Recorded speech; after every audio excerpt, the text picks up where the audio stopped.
بسم الله الرحمن الرحیم. بیا هم عبدالحبیب یوسفزی یم ستاسو په چوپړ کې مثال په چارتونو باندې کار وکړو. اوس راځو ډیزاین ته. موو چارت څنګه موو کوو؟ دا چارت چیرته موو کو؟ نیو شیټ ته. مثال څنګه موو کو؟ نیو شیټ ته یا د ډیټا شیټ ته. کوم شیټ ته موو کوي؟ د ابجیکټ په شکل باندې کولی شي یو نور شیټونو ته موو کوي. ګوره دا راغی دې شیټ ته، سمري شیټ ته.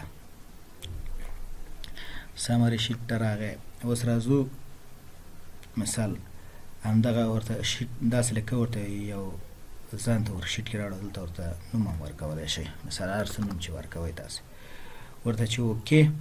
ګوره راسم جدا شیټ ته راغی. هماغه عین فارمت چې هلته تاسو دغه کړی و دلته هم تاسو کولی شئ چې مثال فارمتینګ وکړئ. هماغه مینوګانې، هماغه فارمتینګ.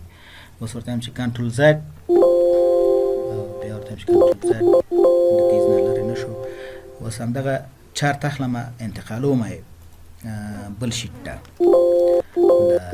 بل شیټ نه وبخښئ، بل پروګرام ته انتقالوم، افس پروګرام ته. دا دیز نه ورته هم چې کاپي که راشي ورد ته، ورته چې پیست په ورد کې پیست کوي. همدا مثال خپل ریپورټ کې پیست کولی شي. دلته داسې کولی شي چې وړوکی کولی شي، مثال غټولی شي، سایز اندازه یې دغه کولی شي. دلته که وګورئ مثال هماغه مینوګانې فارمت عین شی لکه د اکسل. که دلته وګورئ ډیزاین عین شی لکه د اکسل. تاسو تغییر او تبدیل کولی شئ په دې شکل سره. وګورئ شکل د اشکال هغه شکل تاسو دلته هم تغییرولی شئ. مثال څنګه تغییر کوئ؟ عین د څه چې دغه مینوګانې وي هلته هم تاسو ریفرش ډیټا که چېرته تاسو په اکسل کې چینج راوستئ او دلته ریفرش کوئ ټول چینج دلته راځي. اوس دا مثال څو دی؟ 915 دی. زه راځم مثال اکسل ته. اکسل ته په ډیټا کې راځم. دې ډیټا ته 915 دا 915 کومه صحیح ده. 915 دا مې 915 کو. دلته ورته رالم دا سلیکټ کوم. ګوره 915 اتومات تغییر شوی دی. و دلته راځم چې کنټرول زد کنټرول زد کنټرول زد ورته رایټ کلیک کوم. ورته هم چې دا د پکچر غوندې راوړه. اس لینک میکنه چې مثال په راپور کې هلته هغې سره لینک وي. دا انځور غوندې راولو او دلته مثال راپور کې خپل اضافه کوو. دا موږ کولی شو چې پاور پوینټ هم انتقال کړو. دلته راځو ورته چې پیست پاور پوینټ کې هم عین شی وګورئ. پاور پوینټ دا پاور پوینټ دی. ګورئ پریزنټیشن دپاره مثلا مختلف ګوره دا هلته وړوکی کولی شئ، سایز یې غټولی شئ.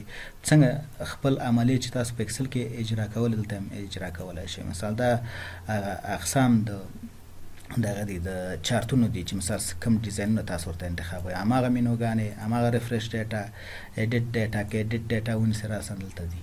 مثال اکسل ته ځي. په اکسل کې به ایډیټ ډیټا ځکه چې سورس یې هلته دی، د انفارمیشن سورس چې دی په اکسل کې دی.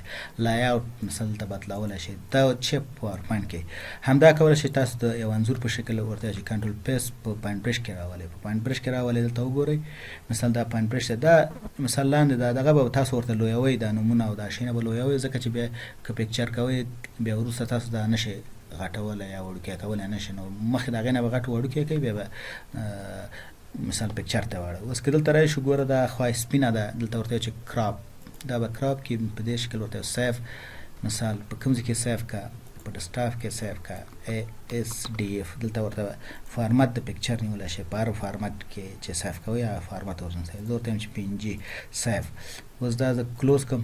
دلته راشم دا مینیمایز کړم، دا مینیمایز کړم، وردم مینیمایز کړم. که دلته راشم PNG ته دا یو انځور په شکل باندې دا چارت ما سیف کو. کولی شي چاته یې ولیږئ، کولی شي د ریپورټ کې خپل اضافه کوئ.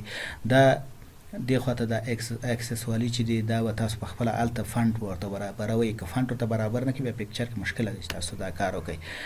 اول به خپل ټول چارت په اکسل کې جوړ کړئ، پس د هغې نه به بیا دلته راولئ.